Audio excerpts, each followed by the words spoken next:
right. Well, thank you, Bante, for your tech support. And thank you all for joining us this evening and for practicing Dharma, becoming better people and making the world a better place. We're all in this together, so it's so wonderful and great. So the topic tonight is obsessive thoughts, is it? Painful memories. Painful memories. Letting go of painful and traumatic memories. All right. And the reason why we're talking about letting go of traumatic memories is because some of you had brought that up, I think about a week ago or so during monk chat. So we decided to dedicate a little bit of a sort of session to it to explore. So first of all, I'd like to start by kind of addressing the fact that to one extent or the other, we've all experienced in this life a certain degree of trauma. So that this topic is not, or this issue, if it's an issue, it's not only for a particular group of people, not only for particular extreme cases, but it's something that is relevant to each one of us. But obviously, there are certain degrees of traumatic experiences that can be more difficult to overcome, and also can be, first and foremost, more difficult to even acknowledge that they exist or to see them clearly for what they are because of the event being so traumatic. So Buddhist practice, of course, well, trauma is not something that happened just in this century. It's something that has always permeated the human experience. So obviously the Buddhist path is a complete path that addresses every single sort of aspect of our experience. But it's also true that it's 2,500 years after the Buddha, Gautama, the Buddha, the historical Buddha. And it's also true that in the past century or so in the West, there has been a lot of research in giving tools, particular tools for people to address very specific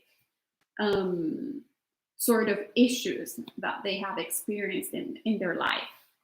So the reason why I'm saying this is that it's very important to not dismiss psychology and not dismiss the Buddhist path either, but rather when we are facing really, when we are struggling with our mental health, it's very important, first of all, to have the humility, the humbleness to ask for help, to treasure that, and to ask for help in two directions. One, health practitioners who are well trained in one particular field, and to Buddhist teachers, whether it's monastic or lay people or lay teachers, whoever your favorite teacher is or whoever you have close by. And even though I'm a fan of creativity, one needs to, in order to sort of break the rules, one needs to understand the rules first. So in order to be creative with how we approach our mind, one needs to understand our mind. We need to have an understanding of our mind in order to do that. So always coming with an attitude of humbleness to the practice and not with an attitude of arrogance.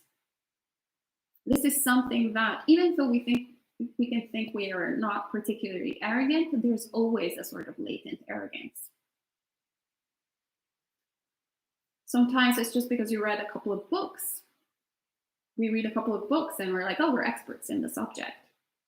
And this is not just, with Buddhism. We see it these days with the pandemic.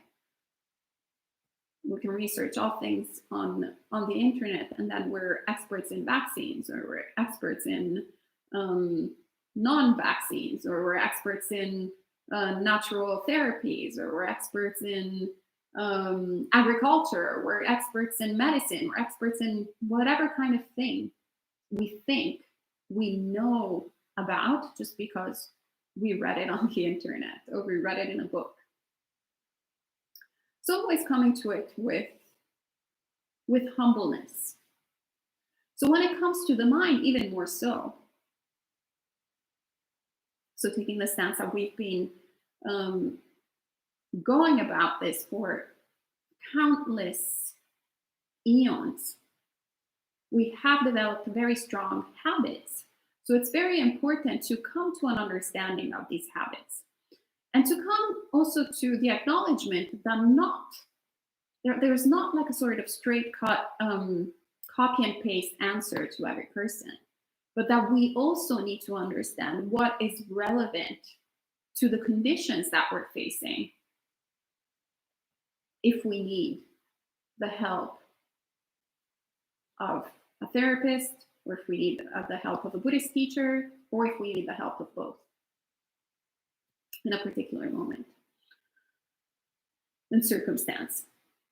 So this being said, I will talk not on a psychology sort of stance, because I'm not qualified to talk on that. Western psychology might interest me to a certain degree, but has never interested me as much to actually study it to any extent of getting a degree or being professionally trained in it. So if you have questions in that specific realm, I suggest going to a trained professional and asking them directly. I will share what is my understanding of the Buddhist teachings.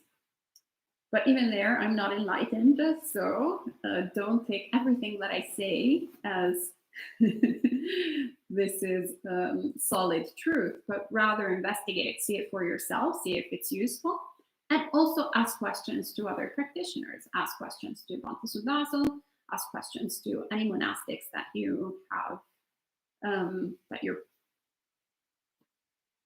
may have the opportunity to ask questions to. So with this long premise, after this long premise, I will start saying that, of course, in our Buddhist practice, we'll see in our meditation practice especially, we'll see that at the very beginning, perhaps we'll have some really great sort of blissed out experiences. Or actually, I would say that realistically, at the very beginning, it can be when someone starts meditating, it can be quite struggling. Like, oh my God, when I've meditated for like 4 hours, and then you look at the clock, it's like 4 minutes? Wow, how's that possible? So we start with a struggle, then we overcome that struggle, and it becomes very blissed experience, very peaceful. Oh yeah, great. Mindfulness-based stress reduction. It's wonderful. I'm so much less stressed out. I'm, very peaceful. It's great. And then the third stage is, while you're in this blissed out stage, boom, there's kind of horrific images that can appear in the mind. And some of them we might be familiar with. Some we can trace back. Perhaps there has been, in fact, something traumatic that we have experienced in our childhood, or something traumatic that we have experienced in our adult life a few weeks ago, a month ago, a year ago, 10 years ago, 20 years ago, 30 years ago, 50 years ago, who knows? and some other stuff that we have just no idea what it is. And that becomes very unsettling. And how I personally deal with this, or how I personally have learned to deal with that in my practice, especially during retreat. Normally, on a day-to-day basis, my meditation practice is on the sort of blissful side. But when I actually go on retreat for longer than a couple of days, then it's a little bit opening the Pandora's box, and a lot of stuff comes up. And at the very beginning, I had a lot of aversion, a lot of fear, wanting to not look at it, pretending that it's not there. Basically, greed, hatred, and delusion, all there. A little bit of like, oh, what's that? Oh, that's gross. Oh, I want to look at it. Oh, I don't want to look at it. So greed, hatred, and delusion as a natural response to it. So what I've found that works for me is, first of all, understanding my boundaries, understanding when this is appropriate and when this is not appropriate. So if my mind is completely deranged, I have to also be gentle with myself and go, okay, well, perhaps right now sitting with whatever is currently present is not a great idea. Perhaps I need to take a walk. And commit to do a little bit, to watch it a little bit further in the next sit. So not having the approach of like, oh yes, I'm going to endure this till the end, but also not pretending that it's not there. So having kind of a bit of a middle way, if it's a really strong emotion, something that is coming from the past that I can't really deal with in that moment, that is creating a lot of panic. If it's something that is a really strong emotion, really strong thoughts, really strong tendencies of mind appearing, then I use the approach where I'm like, well, I'm going to sit and see and figure this out. What is this? What does it look like? But also at the same time, creating in our practice a sort of anchor, something that we can always go back to, both in meditation practice and in day-to-day life. So Bhante Sudhasa, for example, suggests always paying attention to the soles of the feet when we are walking around, or we're interacting with people, we're standing. That's something that is always readily available. And if strong triggering things can appear in the mind, that can be a way to stabilize our body and consequently our mind. Or just the weight of the body in general, something physical, or the breath, if that works for you. So once again, we experiment with whatever brings more results in our calm abiding meditation, then always getting back to that. And then also being adventurous and be willing of looking at our emotions, doing mindfulness of emotions that we've been talking about in the past couple of days, and really looking at what we're experiencing and understanding the causes and conditions that create our experience. That is not who we are. So I'll stop blabbering and I'll quote instead the Buddha. So I have a few suttas that I put together. Bhante is happy. He's like, yes, okay, great. She's Now shutting up. Let's listen to the enlightened being here. So first of all, so I selected these. There are three suttas from the Salayatana Samyutta Nikaya, which I found extremely powerful and straight to the point. So first of all, in one of the suttas, the Buddha, I think, like pretty much kind of boils it down to what is our experience in terms of what is the problem that we're experiencing whenever we have these traumatic thoughts. So normally we think that the thoughts are a problem. And normally we react to, this is not good, this is not pleasant. If only I could get rid of this thought. But what does the Buddha say about it? And actually, it's not the Buddha, but it's Venerable Sariputta who says something about it. So it's a conversation between Venerable Sariputta and the Venerable Mahakappita. And Venerable Mahakappita asks, how is it, friend Sariputta? Is the eye the fetter of forms, or are forms the fetter of the eye? Is the ear the fetter of sounds, or are the sounds the fetter of the ear? And so forth, with all the 6 sense bases, and with the 5 sense bases, until he gets to the 6th sense base, which is the mind. Is the mind the fetter of mental phenomena, or are mental phenomena the fetter of the mind? So what is the problem here?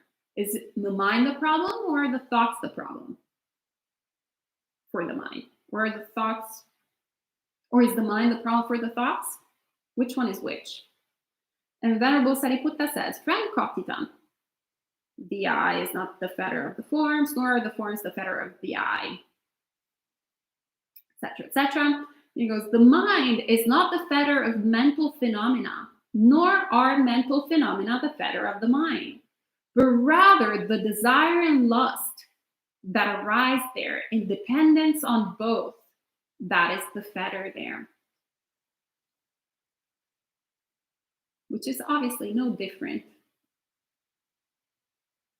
than the first noble truth and the second noble truth.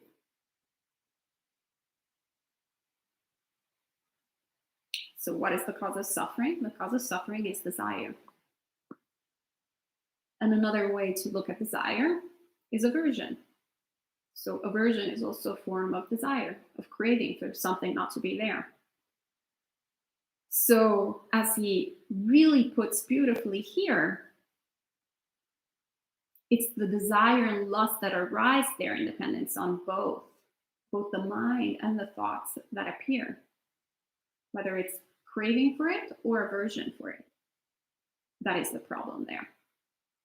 And he uses this beautiful simile, going, suppose, friend, a black ox and a white ox were yoked together by a single harness or yoke. Would one be speaking rightly if one were to say the black ox is the fetter of the white ox ox is the fetter of the black ox? No, friend, the black ox is not the fetter of the white ox, nor is the white ox the fetter of the black ox, but rather the single harness or yoke by which the two are yoked together. That is the fetter there. So fundamentally, it's desire that bonds them together. Desire, once again, is the problem. The aversion is the problem. And then the sutta proceeds, and at the end, it has this beautiful statement of how the Buddha, what is the experience of the Buddha? There exists in the Blessed One the mind. The Blessed One recognizes a mental phenomenon with the mind. Yet there is no desire and lust in the Blessed One. The Blessed One is well liberated in mind. So it's not at a certain point the Buddha eliminated all the thoughts of all the traumatic experiences that he had in the past. And actually, contrarily to us, he could also remember past lives, countless past lives. So that's like a whole like big pot of, of trauma right there. So the memories are still there, the content is still there, but the attachment to the content is not there. The craving and aversion towards the content is not there. And we're like, okay, that's all well and good, but how do we achieve this?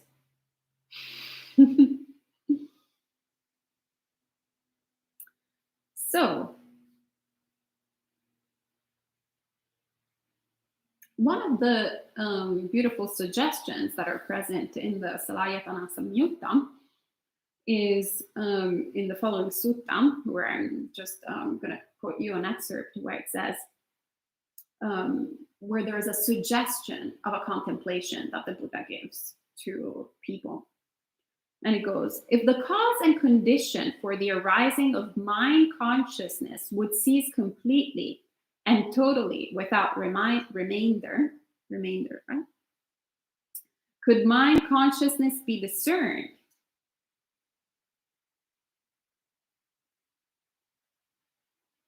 No, friend, is the answer. In this way, too, friend, this has been declared, disclosed, and revealed by the Blessed One. Thus, for such a reason, this consciousness is not self. So,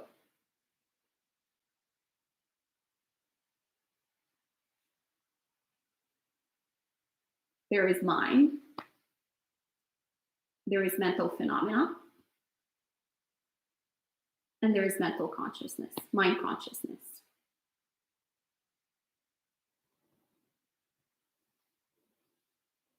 So if the conditions for the mind to be conscious of all of this ceases, could we have mind consciousness? Absolutely not.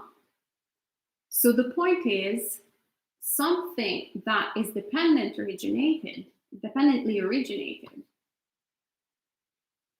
cannot be who we are. The thoughts cannot be who we are. The other way, in another sutta that he, actually, this is, I think, still the same sutta, is to contemplate impermanence. So a lot of times we discussed how when we have these horrible thoughts appearing in the mind, a reaction would be to kind of not look at them. So the mind becomes dull, the mind becomes sleepy.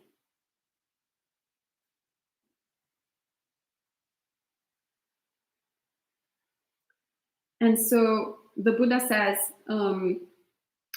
recommends leave off sleeping. Attend only to this. So the mind is impermanent, mental phenomena are impermanent, mind consciousness is impermanent, mind content is impermanent. Whatever feeling arises with mind content as condition, that too is impermanent.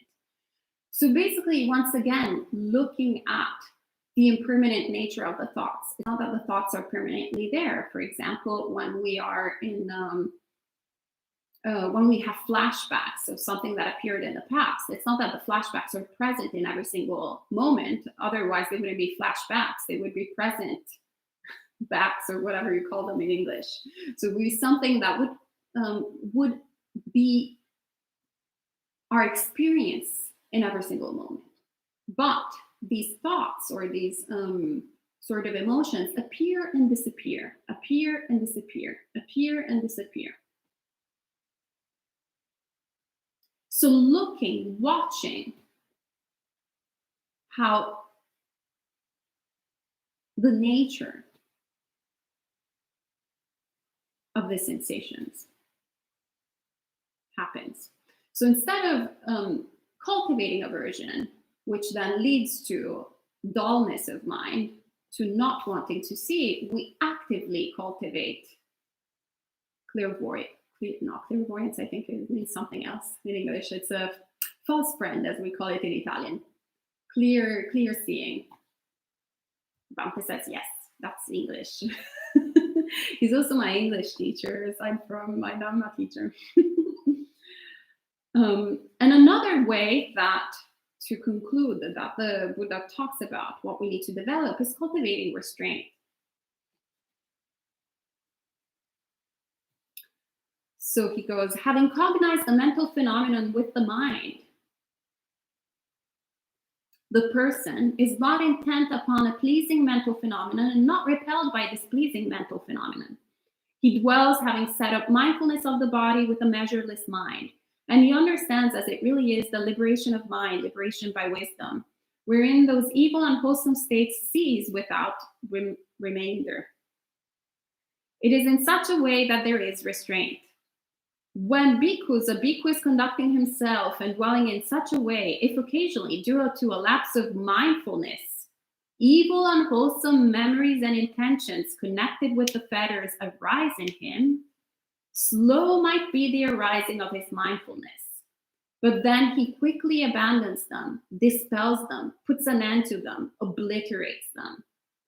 Suppose a man let 2 or 3 drops of water fall onto an iron plate heated for a whole day. Slow might be the falling of the water drops, but then they would quickly vaporize and vanish. So too, when a bhikkhu is conducting himself and dwelling in such a way, slow might be the arising of his mindfulness, but then he quickly abandons them, dispels them, puts an end to them, obliterates them. I find this incredibly beautiful. It just fills my mind with joy. And what I really love about this is, once again, the attitude in Buddhist practice that we have, which is not to put a patch on the issue, but rather create the conditions for the issue not to arise to begin with, or if it arises, not to have the full strength that it normally has. So that's why it's important to practice in every single moment of our day, but also in every single situation of our life, not only when things are good, not only when things are bad, not only when we don't have anything else better to do, but rather really committing to this practice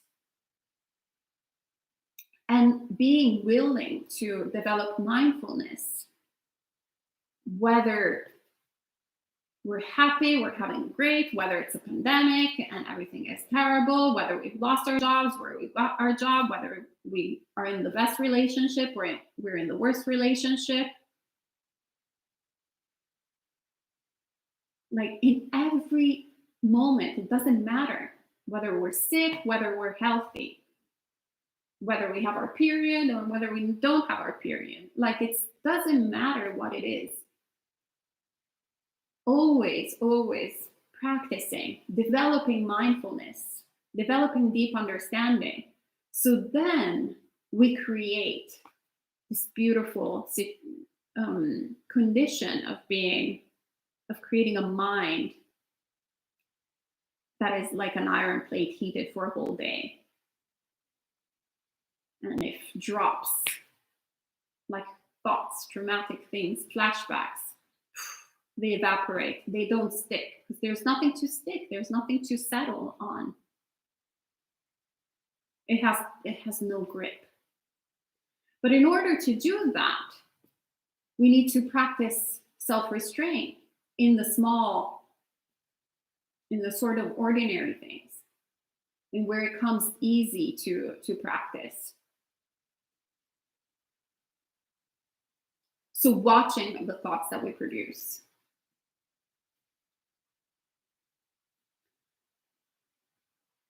And lastly, I wanted to share with you, not from the Pali Canon, but actually from an interesting scholarly sort of research that was done by a person named Sarah Lewis. that I found she studied for quite some time the Tibetan community in exile. And the title of her research is Trauma and the Making of Flexible Minds in the Tibetan Exile Community. It's actually a bit of a long paper, but the focus on all of this is how. So this is what I personally, parenthesis, I love about being either in Buddhist countries or being, well, in Buddhist countries is like the most ideal situation, but in Buddhist communities, to see how the culture is actually so, how do you say, like rich, so soaked in with Buddhist concepts. So it's part of their kind of natural way of being in so many ways. And I will disclose that up until now, I've actually been more impressed by Buddhist lay people than like Buddhist monastics. Just because, I mean, I find Buddhist monastics incredible, don't get me wrong, but Buddhist lay people, because there's so many, and they have these incredible, like when we went to Thailand, for example, and in February, my mind was full of delight to see such embedded generosity. So here, when I was reading a little bit this paper, my mind was delighting in Tibetan culture. So anyway, I'll read it and then we can perhaps discuss it together. But essentially, it's the faith. So how they approach traumatic experiences, but through faith. How faith is something that gives them so much strength to overcome the adversities and to fully understand the mechanisms of their experience. So anyway, these are just a few excerpts. So the paper is quite long. So I'll start by reading part of it. So she says, for people living in North America, when something devastating occurs, they typically ask, why me?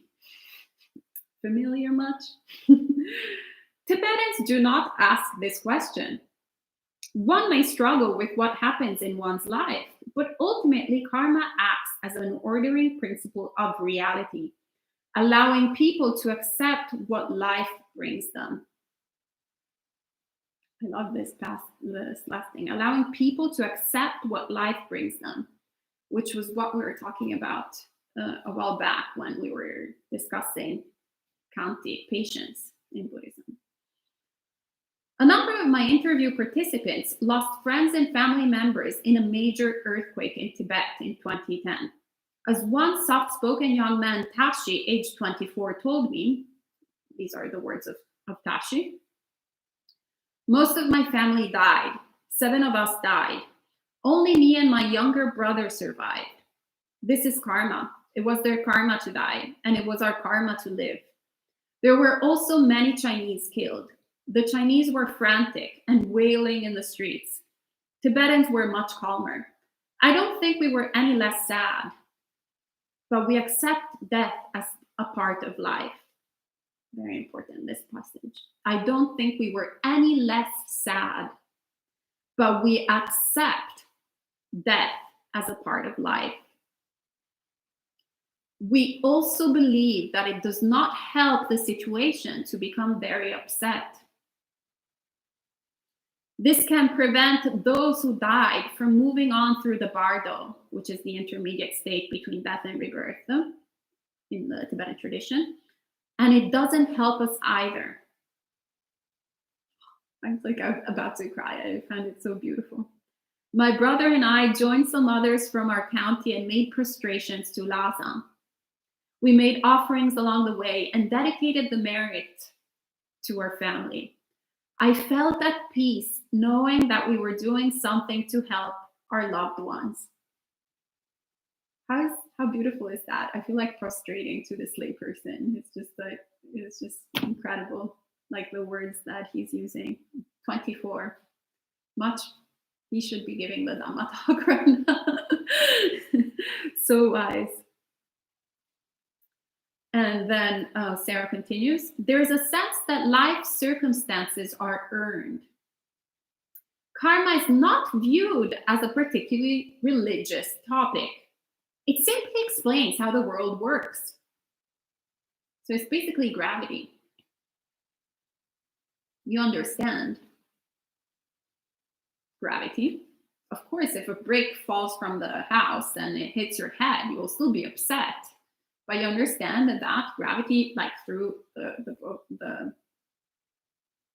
brick fell and got on your head. You understand the workings of it.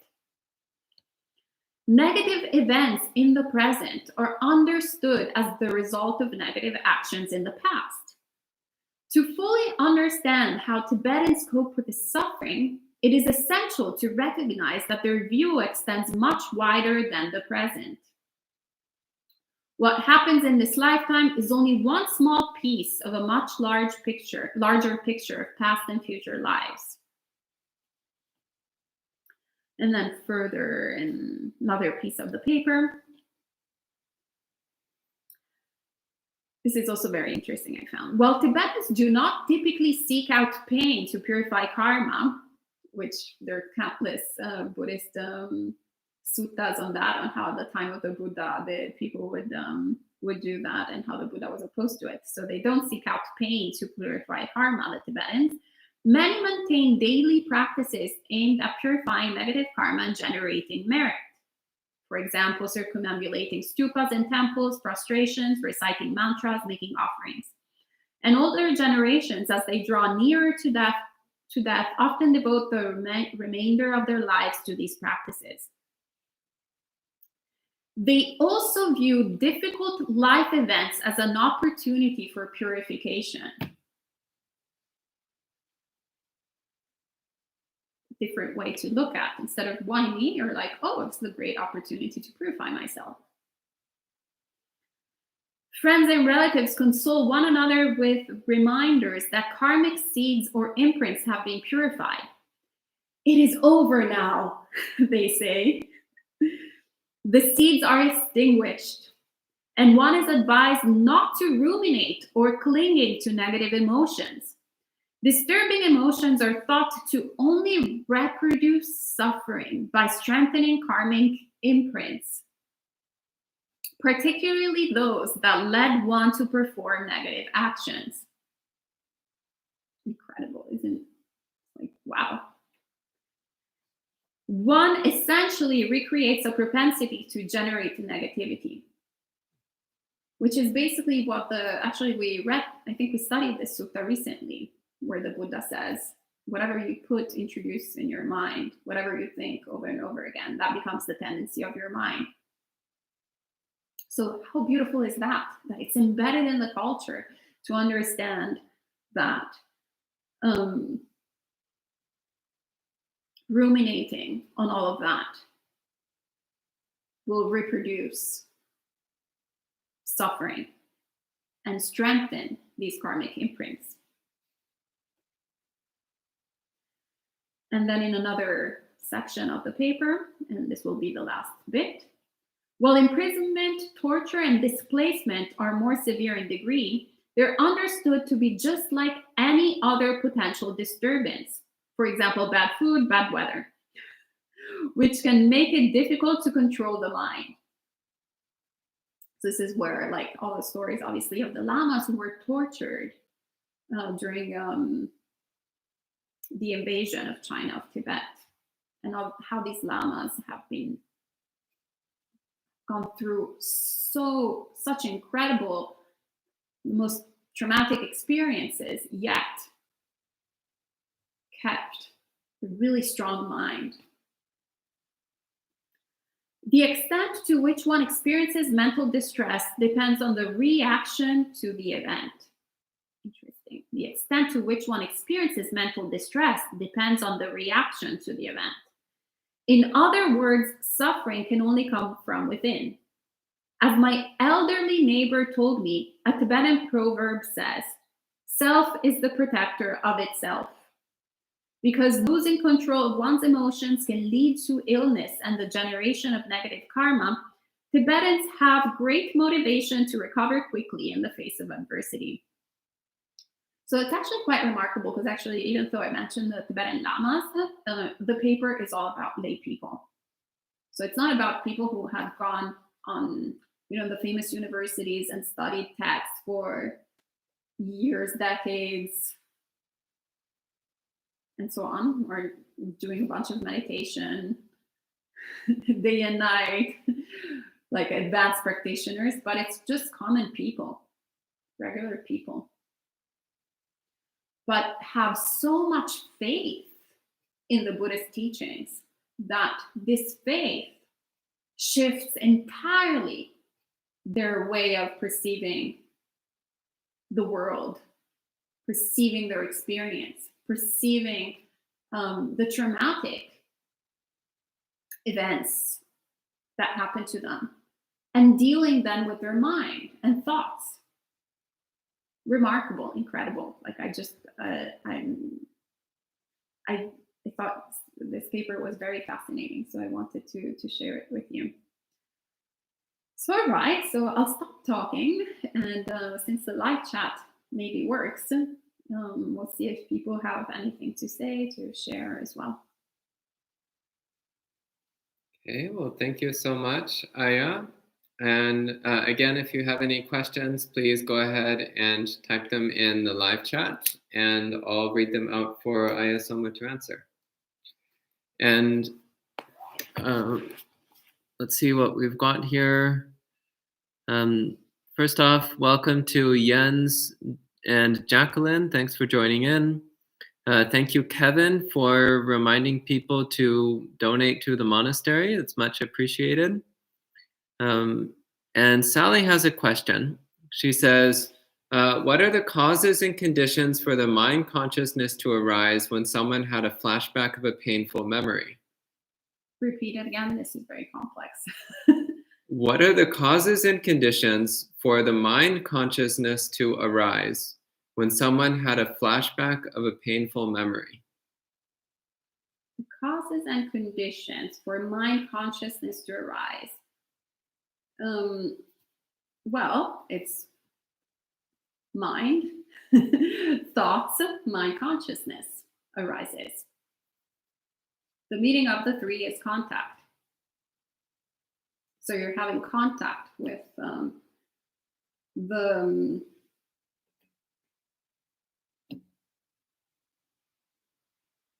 yeah.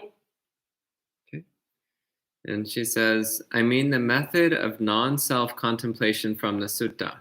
What is the number, by the way? It's a really great sutta. So for the sutta references, actually, better if you send an email. Okay. And Bradley asks, what advice would you have for consoling someone who's freaking out over the pandemic? They're experiencing anxiety, fear, and terror. Also, they're not a Buddhist practitioner. How to console someone who is, that's why I didn't get the T. That's why I'm like, Someone who's freaking out over the pandemic, experiencing anxiety, fear, and terror, but they're not a Buddhist practitioner. Just being there, listening to them. The biggest gift that we can give to people most of the time is our presence. And not wanting for them to, not giving advice unless it's unsolicited, not wanting for them to experience anything other than whatever they're experiencing. Unless they ask you, you're like, okay, I can't take this anymore. Do you have any suggestions? What do you Buddhists do when you freak out? Then you can ask them, and you can sort of share what you know about the Buddhist teachings and how you approach things. But most of the time, actually, people just don't want advice. They just want to let it out. And that makes us uncomfortable because we want to, in one shape or form, want to fix the world. But realistically speaking, we should be, there's a lot to fix already in our minds. And a way to fix our minds and to fix the world is actually to just accepting whatever people are going through, and being there and being present and not judging. And when they ask for help, you can give them help.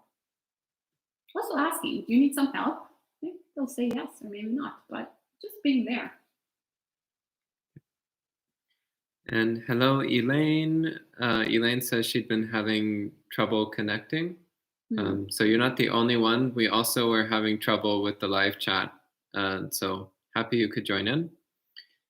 Kevin asks, the Tibetan approach of torture, bad meal, bad weather, etc. is basically saying that it's all just the nature of samsara, no? Pretty much, yeah, in essence. And also the causes of past karma, actions that we did in the past and that we're reaping the results right now.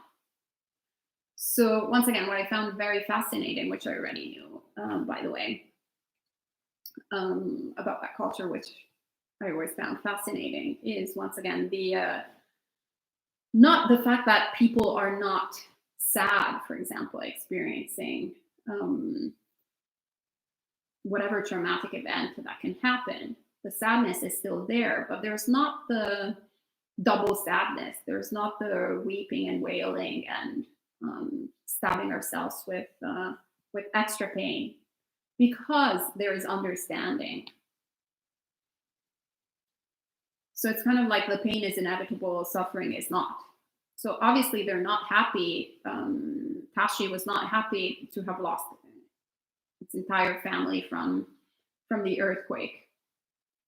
But he understood that was just causes and conditions. And so that relief comes. Actually, karma, instead of what normally we struggle with as Buddhist converts, whenever we encounter the concept of karma, it becomes this really heavy, ugly thing that kind of persecuting us from the past. Instead, actually, for people who are born Buddhist, who have this correct understanding of karma, it actually becomes a relief. It becomes a support for practice. It becomes a way to really understand things as they are. Because instead of living in a chaotic world, this has been my experience as well when I finally understood karma. All my life, I've been struggling with coming to terms with the fact that the world was so chaotic and there was no reason for anything that seemed apparent. For the suffering that I was experiencing, for the bad things that would happen to me, but also for the good things that would happen to me. Then I would feel guilty. Why do I have better conditions than this other person? But also, why do I have worse conditions than this other person? It's a lot of torment, injustice, and made me like either apathetic at times or extremely depressed at others. Like, once again, it was, I don't want to look at it, ignorance, let's put some ignorance on it. Or if I was looking at it, extremely depressed, suicidal. But instead, when you understand that actually all of this happens for a reason, so to speak, then this becomes a cause of like understanding, which sheds a lot of unnecessary suffering. But of course, you're still, not happy that we're experiencing the pandemic. But as he says, actually here, I felt at peace knowing that we were doing something to help our loved ones. So he goes proactively. He's like, well, how can I make meritorious actions in order to help the people that have deceased, instead of just thinking and obsessing about myself, about poor me who has lost the entire family, like actually doing something for others. So in the same way, I feel like right now, my mind is much more at peace than it was, for example, after Sandy, when I was involved in other types of actions for the community yeah, I still think, well, it's terrible that a lot of people have lost their jobs and don't have ways to whatever. So here at Empty Cloud, we're trying to help as much as we can with little means that we can for the community. And I was doing similar things after Sandy. I was involved in some work in the Rockaways, but my mind state is entirely different. There's no extra suffering right now. Back then, it was unbearable, very difficult to be with myself, very depressed also most of the time. But now I'm like, oh yeah, that's good. I mean, it's great to be able to have a peaceful mind that then can help more people rather than an afflictive mind state that can get you to help few people. Okay. All right. And one last question. So Sverna25 asks, how do you cultivate compassion for difficult people and get rid of our judgments? Wow, you only have 2 minutes, so it's a Zen question. Let's see if I can do long story short. Compassion for difficult people and get rid of our judgments. Fundamentally, by contemplating, once you start actually having a bit of an understanding of your mind and really looking at all the difficulties that you experience, and being quite honest, then you're going to see a lot of feces, to be quite frank, that are present in your mind. Greed, hatred, and delusion in abundance. It's disgusting, but then at a certain point you're like, okay, well, there's all this disgusting feces and I'm doing something about it and I'm clearing it up. When you encounter others and they also showcase the feces that they have in their mind, then you're like, well, who am I to judge? You're like, well, that's disgusting and this person should know better, but then so should I. And that's, the beautiful actually translation of anukampa, which is normally translated as compassion, just trembling together. So we kind of understand that we're all in it together. And you come to a sort of, you come to the situation with more understanding, more caring about the others, knowing that you have similar defilements and have done similar unskillful things in the past. Perhaps the topic, the causes and conditions that you remember are a little bit different, but the nature is still the same. Okay. So that's it for this evening. Thank you very much, Ayya Soma, for sharing the Dhamma and talking about Buddhist practice. It's much appreciated. And thank you to all of you who have joined in and continue joining in morning and evening, day after day after day. So hopefully we'll see you again tomorrow. So as usual, 8 a.m. and 7:30 p.m. Our usual ongoing Dharma practice and Dharma study opportunities. So we'll see you all again soon. Oh, and the suttas, actually, I have them here. Samyutta Nikaya 4, 35 to 32, and 234, and the third one I didn't write down, but there we go. If you want the sutta references, send us an email. All right, well, see you next time. Sadhu, sadhu, sadhu.